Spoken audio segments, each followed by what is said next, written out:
Nilagdaan ni Pangulong Joe Biden ng Estados Unidos ang panukalang pondo ng gobyerno na iniiwasan ang banta ng shutdown. Kasama sa package ang $100 bilyong na disaster aid at isang taong farm bill, ngunit hindi isinama ang hiling na extension ng debt limit ni President-elect Donald Trump. Sa isang pahayag, sinabi ni Biden na ang kasunduan ay isang kompromiso kung saan tinanggihan nito ang agarang pagbawas ng buwis para sa mga bilyonaryo na nais ng mga Republican at tiniyak na magpapatuloy ang operasyon ng gobyerno.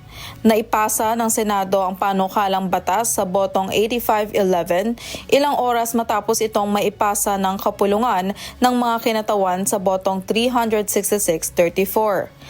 Ayon kay White House Press Secretary Karine Jean-Pierre, sinusuportahan ni Biden ang panukala na sa huli ay naipasa ng Kongreso.